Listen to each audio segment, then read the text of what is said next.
사람은 누구나 무언가를 또는 누군가를 기다릴 때가 있습니다. 그렇다면 우리 성도님들께서 지금 가장 기다리는 것은 무엇인가요? 그러니까 회사원들에게는 다들 아시는 것처럼 월급날이 가장 기다려지는 그런 날일 것입니다. 그런데 한 달에 한 번 돌아오는 그 월급날이 이상하게도 이제 회사원들에게는 너무 늦게 돌아오는 것 같고, 반대로 가게 주인이나 회사 오너에게는 너무 빨리 돌아오는 것처럼 그렇게 느껴집니다. 또 월급날이 돌아왔나? 똑같은 반응이지만 전혀 다른 반응인 거죠. 그러니까 어떤 자세와 어떤 마음으로 기다리느냐에 따라서 빨리 오는 것처럼 느껴질 수도 있고 또 늦게 오는 것처럼 느껴질 수도 있다는 것입니다. 그럼 학생들에게는 뭐가 가장 기다려질까요? 누가 뭐라 해도 역시 방학이 가장 기다려질 겁니다. 그런데 만약 학생들 중에 시험을 기다리는 학생이 있다면 이 학생은 어떤 학생인 걸까요? 아마 둘 중에 하나일 겁니다. 시험 공부를 아예 안 하는 학생, 그리고 시험 공부를 철저히 마친 학생, 둘 중에 하나이겠죠. 시험 공부를 아예 안 하는 학생의 경우는 시험 기간이 얼마나 좋겠어요. 학교도 일찍 끝나겠다. 놀 시간이 많으니 시험 보는 날이 기다려지겠죠. 그런가 하면 시험 준비를 철저히 마친 학생의 경우는 이제 시험 성적에 대한 기대감으로 내가 이번에는 반드시 100점 맞을 것 같다. 그런 기대감으로 시험을 또 기다리게 되는 겁니다. 어떠신가요? 다들 이런 경험이 좀 있지 않으신가요? 시험 공부 다 맞춰놓고 막 시험 기다려보고 하셨던 그런 경험들이 없으신가요? 표정을 보니까 좀 애매하신 것 같은데. 그런데 사실 대부분의 학생들에게 있어서 시험 기간은 누구나 다 피하고 싶은 그런 기간이죠. 공부하느라 또 많은 고생을 하기 때문에 대부분은 피하고 싶은 그런 기간입니다. 하지만 또 미리미리 또 공부를 잘 맞춰 놓으면 오히려 그때는 또 시험이 기다려지기도 합니다. 근데 이건 신앙에 있어서도 비슷하다는 것이죠. 내 신앙이 믿음 안에서 바로 서 있을 때는 언제 주님이 다시 오실지라도 우리가 그날이 기다려지겠지만, 그래서 초대교회 성도들처럼 마라나타, 주 예수여 어서 오시옵소서 이렇게 우리가 외치겠지만, 그러나 내 신앙이 바로 서 있지 않으면 주님 다시 오실 그날이 우리에게 두렵고 떨릴 수밖에 없는 것입니다. 그렇다면 우리 성도님들께는 어떠신가요? 지금 당장 주님이 이 땅에 오신다고 하면 정말로 기쁨으로 맞이하실 수 있으신가요? 아니면 제발 아직은 안 됩니다. 조금만 더 있다가 오세요. 이렇게 말씀하고 싶으신가요? 예배 시작 전에도 언급했던 것처럼 오늘은 대림절 첫째 주일입니다. 대림절이라고 할 때 그 대림은 이제 한문인 거죠. 그래서 기다릴 때와 임할 임, 이렇게 해서 이 땅에 오실 주님을 기다린다는 그런 의미입니다. 그래서 이렇게 앞에도 대림절 초 4개와 또 부활절 초 하나가 이렇게 장식이 되어 있고, 한 주 한 주 지날 때마다 이제 초를 하나씩 켜면서 그렇게 주님의 성탄을 함께 기다리고 있습니다.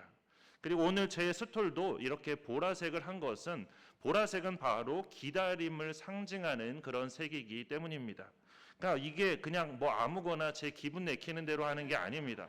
오늘은 빨간 게 잘 봤네. 그래서 빨간 거 하고, 오늘은 흰색이 좀 마음에 드는데 흰색하고, 그런 게 아닙니다. 교회력에 따라서 다 색깔이 정해진 색깔이 있습니다. 그래서 그때그때 그것에 맞게 입는 겁니다. 그런데 이 대림절은 단순히 우리가 성탄만을 기다리는 게 아니죠. 여기에는 두 가지 의미가 있는데, 하나는 이 땅에 오신 아기 예수님의 성탄을 축하하는 그런 의미입니다. 이거는 우리가 너무나 잘 알죠. 왜냐하면 성탄을 우리가 기다리고 있기 때문에 잘 압니다. 그러나 사실 우리에게 있어서 더 중요한 의미는 다시 오실 예수님의 재림을 기대하며 기다린다는 게 더 중요한 의미입니다. 이렇듯 대림절에는 이 땅에 태어나신 예수님의 성탄을 축하하는 의미, 그리고 다시 오실 예수님의 재림을 기다린다는 그런 의미, 이 두 가지 의미가 그 안에 담겨 있습니다. 오늘 본문은 이제 세례 요한이 메시아가 이 땅에 오실 때 이렇게 준비하라는 그런 이사야 선지자의 예언대로 주님의 길을 준비했던 그런 말씀입니다. 그렇게 이 땅에 다시 오시 주님의 길을 준비하는 우리에게 있어서 이러한 세례 요한의 모습은 많은 것들을 깨닫게 해주면서 동시에 우리가 어떻게 주님의 길을 예비해야 되는지를 잘 말씀해주고 있습니다. 그렇다면 세례 요한은 어떤 준비를 했었고 또한 우리는 어떤 준비를 해야 하는가? 5절 말씀에 보면 이렇게 기록되어 있습니다. 모든 골짜기가 메워지고 모든 산과 작은 산이 낮아지고 굽은 것이 좁아지고 험한 길이 평탄하여질 것이요. 그러니까 이건 이사야 선지자의 예언으로 메시아이신 예수님께서 이 땅에 오실 때 그 오실 길을 잘 정비해 놓으라는 겁니다. 예수님께서 잘 오실 수 있도록 미리미리 준비를 하라는 거죠. 예수님께서 오실 때 길이 평탄해야만 그래야만 우리가 잘 맞이할 수 있지 않느냐면서 골짜기가 깊으면 오시는 길이 어려우니까 그 골짜기를 메우라는 것이죠. 높은 산과 낮은 산이 있으면 오시는 길이 어려우니까 그 산들의 높이를 다 낮추라는 겁니다. 그리고 쉽게 오실 수 있게 하라는 거죠. 그리고 길이 꼬불꼬불 굽어 있으면 오시는데 불편하고 시간이 걸리기 때문에 그 굽은 길을 곱게 펴라는 것이고, 또 험한 길, 절벽이나 낭떠러지 같은 그런 험한 길은 위험하니까 평탄하게 만들라는 겁니다. 이게 바로 메시아를 기다리는 성도들의 기다림의 자세라는 그런 말씀입니다. 여기서 모든 골짜기와 모든 산, 작은 산, 그리고 굽은 것과 험한 길, 이것들은 모두 주님의 구원 사역을 방해하는 그런 장애물들을 뜻합니다. 그렇다면 구체적으로 어떤 장애물들이 있을까요? 성경을 자기 욕심대로 막 짜집기해서 거짓을 퍼뜨리는 그런 이단이 장애물일까요? 아니면 점점 더 기독교가 설 자리를 빼앗아가는 그런 정치인들, 그리고 막무가내로 기독교를 비판하고 욕하는 사람들, 이런 사람들이 장애물일까요? 이런 것들도 분명히 장애물이 맞습니다. 그런데 안타깝게도 오늘날에는 오히려 믿는다고 하는 우리가 더 큰 장애물이 되고 있습니다. 누구보다도 열심히 주님의 길을 준비해야 될 목회자가 오히려 돈 문제나 여자 문제 그리고 세습 문제 등으로 세상 가운데 장애물이 되기도 하고, 또한 성도들끼리 서로 싸우고 다투고 하면서 오히려 성도들이 세상 사람들로 하여금 믿지 못하게 하는 그런 장애물이 되기도 합니다. 이처럼 오늘날에는 오히려 믿는다고 하는 사람들이, 그리고 주님의 성전인 교회가 사람들로 하여금 믿지 못하게 하고 그리고 구원받지 못하게 하는 그런 장애물이 되고 있는 것이 바로 오늘날의 현실입니다. 세례 요한이 감당해야 했던 사역, 그가 주님이 오실 길을 준비하기 위해 해야만 했던 일, 그건 바로 유대인들의 마음을 변화시키는 것이었습니다. 당시 유대인들의 마음은 골짜기와 같았습니다. 너무 높아져 있었고 또 너무 굽어져 있었습니다. 게다가 너무 험악해져 있었습니다. 이런 그들의 마음을 메우고 낮추고 곧게 하고 평탄하게 하는 것이 바로 세례 요한이 감당해야 될 사명이었던 것입니다. 그게 바로 주님의 길을 준비하는 세례 요한의 모습이었던 것이죠. 그래서 당시 유대인들을 향해서 회개하라고 외치면서 그렇게 회개의 세례를 전파했던 것입니다. 그리고 이건 다시 오실 주님을 기다리며 주님의 길을 준비하는 우리도 마찬가지입니다.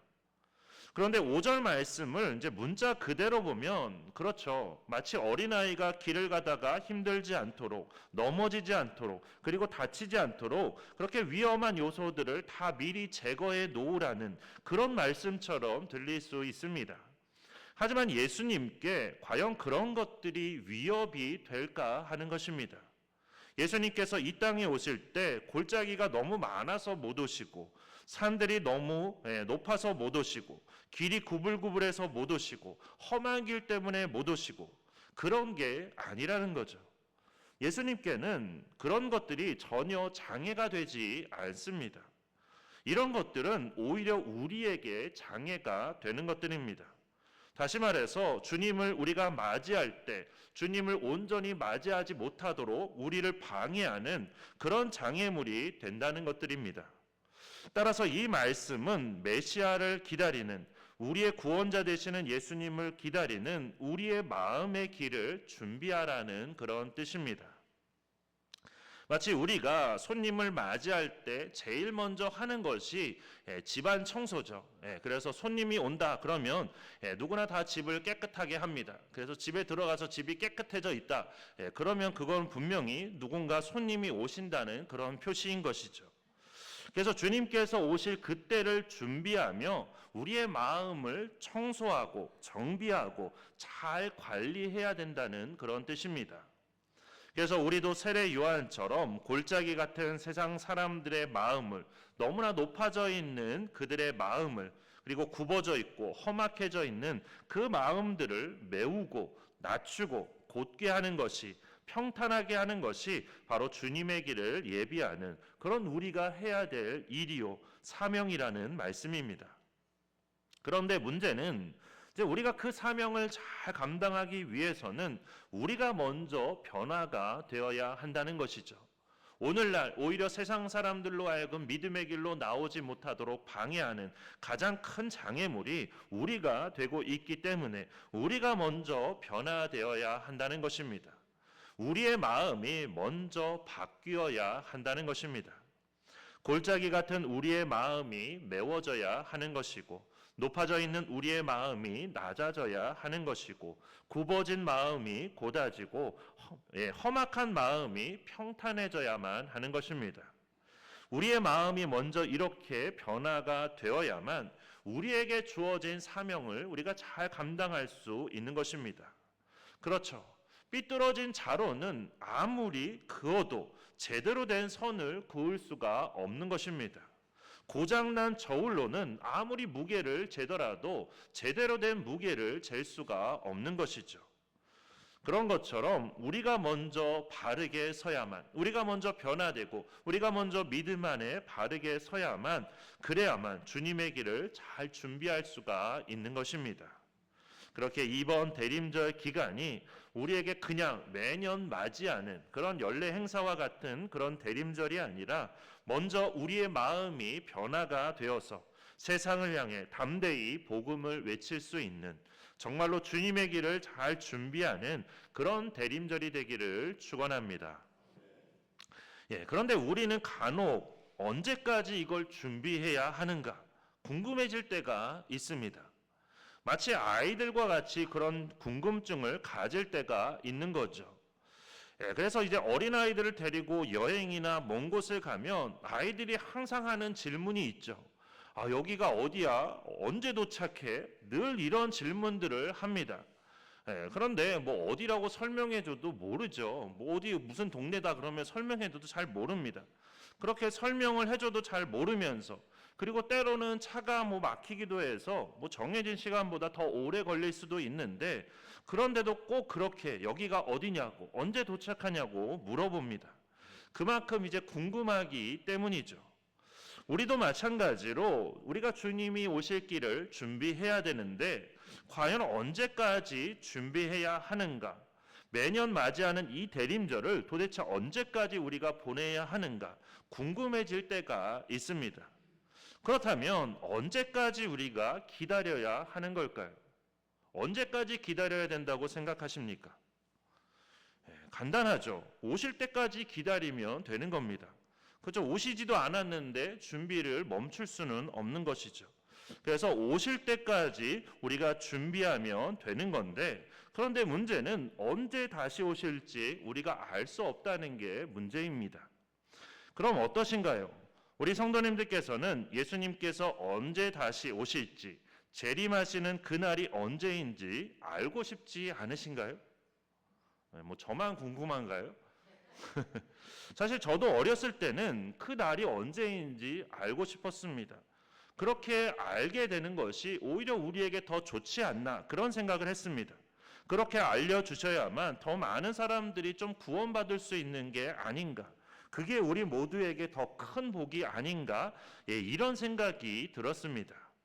그렇다면 우리 성도님들께서는 어떻게 생각하시나요? 제가 드린 말씀처럼 그렇게 다시 오실 날을 알려주셔야만, 그래야만 더 많은 사람들이 믿고 더 많은 사람들이 구원받게 되는 그런 놀라운 복이 임한다고 생각하지 않으시나요? 그런데 이제 신학을 공부하고 말씀을 묵상하면서 오히려 우리에게 그날을 감추신 것이 진짜 복이라는 것을 알게 됐습니다. 그렇다면 왜 그날을 감춘 것이 우리에게 복이 되는 걸까요? 그거는 이제 반대로 생각해 보면 알 수 있습니다. 만약 그날을 우리에게 알려주셨다면, 그래서 예수님께서 다시 이 땅에 오셔서 최후의 심판이 임할 그날을 우리에게 알려주셨다면 과연 이 세상이 어떻게 됐을까요? 그러니까 암이나 어떤 큰 질병 등으로 이렇게 시한부 판정을 받으시는 그런 분들이 계십니다. 참 안타까운 일이죠. 그런데 그런 분들을 보면 대체로 이제 두 부류로 나누어지게 됩니다. 한쪽은 죽음을 겸허히 받아들이고 하루하루 소중하게 생각하며 아름답게 보내시는 분들이죠. 누구나 다 죽는 거지 하면서 그렇게 죽음을 겸허히 받아들이면서 그냥 차분한 마음으로 하루하루를 소중하게 보내는 겁니다. 그런데 다른 한쪽은 세상을 원망하죠. 내가 왜 이렇게 죽어야 되나? 그러면서 세상을 원망하고 다른 사람들을 원망하고 그리고 분노와 허탈감 가운데 그렇게 죽음을 맞이하는 분들도 있습니다. 그러니까 죽음이라는 개인의 종말에 있어서도 이런데, 만약 세상의 종말을 알게 된다면 아마 엄청난 사건 사고가 벌어지게 될 것입니다. 그러니까 모든 것을 자포자기한 채 분노하고 허탈해하는 그런 사람들로 인해서 세상은 분명히 더 엉망이 될 것입니다. 예수님을 믿지 않는 사람 중에는 그렇게 믿지 않는 대로 세상을 향해서 막 분노하며 더 세상을 엉망으로 만들게 될 것이고, 또 믿는 사람들 중에는 그런 사람들도 아마 꽤 있을 겁니다. 어떤 사람들이냐면 마지막 날이 되기 전까지는 내가 하고 싶은 대로 다 하고 살다가, 그렇게 살고 싶은 대로 막 살다가 마지막 하루 남겨놓고 내가 회개해서 천국 가야지, 이런 생각을 갖는 사람들이 분명히 있을 겁니다. 이렇듯 세상은 그야말로 무법천지가 될 것이고 우리는 오히려 그런 세상에서 더 고통받으며 살 수밖에 없는 것입니다. 그렇기 때문에 오히려 그날을 알려주시지 않은 게 우리에게는 더 복이 되는 것입니다. 그렇게 이러한 사실을 잘 기억하며 늘 우리의 마음을 우리가 잘 준비해서 마치 기름을 잘 준비한 슬기로운 다섯 처녀처럼 주님 다시 오실 그날을 잘 준비하는 우리가 되기를 바랍니다. 그뿐만 아니라 특히 그날까지 우리에게 주어진 사명, 주님의 길을 준비하는 그 사명을 잘 감당하는, 그래서 주님의 재림을 잘 맞이하는 우리 모두가 되기를 주님의 이름으로 축원합니다. 이 시간 오늘 주신 말씀 우리가 생각하면서 우리가 주님 다시 오실 때까지 함께 찬양하겠습니다. 주님 다시 오실 그날까지 우리가 이 믿음의 길을 걸어가겠습니다. 이런 다짐을 담아서 우리 주님 다시 오실 때까지 함께 찬양하겠습니다.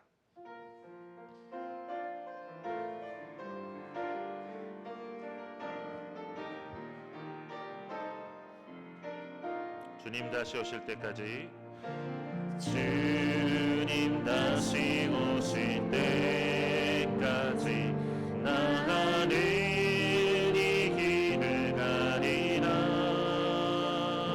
좁은 문 좁은 길 나의 십자가 지고 나의 가는 이 길 끝에서 나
다시 한번 찬양하겠습니다. 주님 다시 오실 때까지. 주님 다시 오실 때까지 나는 이 길을 가리라. 좁은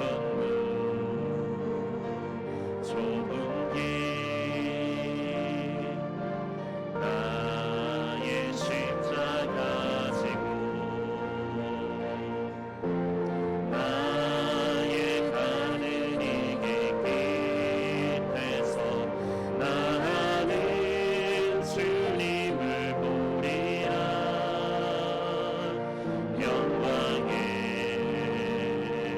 내 주님 나를 맞아주시니. 주님 다시 오실 때까지 나는 일어나 달려가리라. 주의 영광 온 땅 덮을 때 나는 일어나 노래하리. 내 사모하는 주님 온 세상 구주시라. 내 사모하는 주님 영광의 왕이시. 내 사모하는 주님 내 사모하는 주님 온 세상 구주시라. 내 사모하는 주님 영광의 왕이시라. 이 시간 우리 기도할 때 이렇게 기도하겠습니다. 다시 오실 주님을 기다리며 우리도 세례 요한처럼 골짜기 같은 세상 사람들의 마음을, 너무 높아져 있는 그들의 마음을, 그리고 굽어져 있고 험악해져 있는 그 마음들을 메우고 낮추고 곧게 하는 것이, 평탄하게 하는 것이 바로 주님의 길을 예비하는 우리가 해야 될 일이고 사명임을 기억하는 우리가 되게 해달라고 기도하겠습니다. 그리고 이 사명을 잘 감당하기 위해서는 우리가 먼저 변화되어야 한다는 것을 깨닫고 먼저 우리의 마음을 잘 준비하는 그런 우리가 되도록, 그렇게 우리의 마음을 잘 준비해서 마치 기름을 잘 준비한 슬기로운 다섯 처녀처럼 주님 다시 오실 그날을 잘 준비해서 주님 다시 오실 그날까지 우리에게 주어진 사명을 잘 감당하는 그런 우리가 되게 해달라고 우리 다 함께 주여 한번 외치고 함께 통성으로 기도하겠습니다. 주여! 사랑이 많으신 하나님 아버지, 오늘도 이렇게 거룩하고 복된 주일 저희를 주님의 전으로 불러주시고 함께 주님을 예배할 수 있도록 인도해 주심을 감사합니다. 또 오늘도 주신 말씀 붙들고 우리가 함께 주님 앞에 기도하며 나아갑니다. 하나님, 먼저 우리가 주님의 길을 잘 준비하는 우리가 될 수 있도록 인도하여 주시옵소서. 하나님, 다시 오실 주님을 기다리며 우리도 세례 요한처럼 골짜기 같은 세상 사람들의 마음을, 너무나 높아져 있는 그들의 마음을, 그리고 굽어져 있고 험악해져 있는 그들의 마음을 우리가 메워주고 낮춰주고 곧게 하고 평탄하게 하는 것이 바로 우리가 주님의 길을 예비하는 우리가 감당해야 될 일이요 사명임을 기억하며 우리가 더욱더 그 사명을 잘 감당하기 위해 최선을 다하는 우리가 되도록 인도하여 주시옵소서.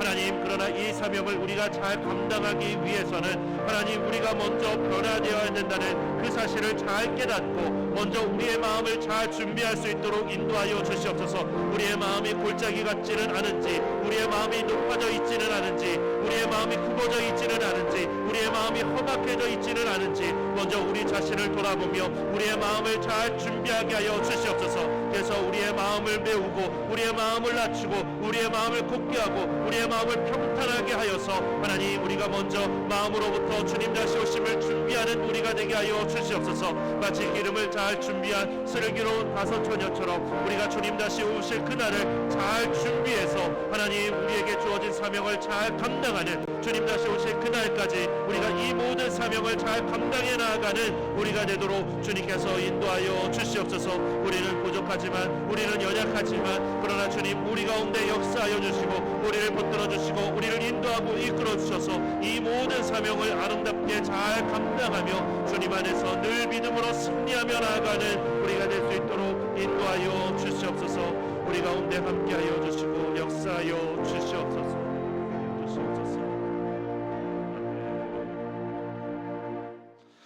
사랑의 하나님, 오늘도 우리에게 말씀을 허락하여 주시고 그 말씀을 붙들고 함께 기도할 수 있도록 인도해 주심을 감사드립니다. 하나님, 우리도 세례 요한처럼 다시 오실 주님을 기다리는 우리가 되도록 인도하여 주시옵소서. 세상 사람들의 마음을, 너무나 높아져 있는 그들의 마음을, 굽어져 있고 험악해져 있는 그 마음을 우리가 메워주고 낮춰주고 곧게 하고 평탄하게 하는 것이 바로 우리가 주님의 길을 예비하는 우리의 사명이요, 우리가 감당해야 될 일임을 기억하며 우리가 그 일을 잘 감당할 수 있도록 인도하여 주시옵소서. 그러기 위해서는 먼저 우리의 마음이 잘 준비가 되어 있어야 될 줄 압니다. 우리의 마음이 혹시나 그렇게 하나님 골짜기처럼 되어 있지는 않은지, 높은 산처럼 높아져 있지는 않은지, 우리의 마음이 굽어져 있고 우리의 마음이 험악해져 있지는 않은지 먼저 우리의 자신을 돌아보며 우리의 마음을 먼저 잘 준비할 수 있도록 인도하여 주시옵소서. 그래서 기름을 잘 준비한 슬기로운 다섯 처녀처럼 주님 다시 오실 그날을 우리가 잘 준비해서 하나님 더 많은 사람들을 생명의 길로 인도하고 이끄는 우리 모두가 될 수 있도록 인도하여 주시옵소서. 주님 다시 오실 그날까지 우리가 더욱더 힘차게 이 믿음의 길을 걸어가며 우리에게 주어진 사명을 아름답게 잘 감당하는 우리 모두가 될 수 있도록 인도하여 주시옵소서. 우리와 함께 해주실 줄 믿고 감사드리며 예수 그리스도의 이름으로 기도드립니다. 아멘.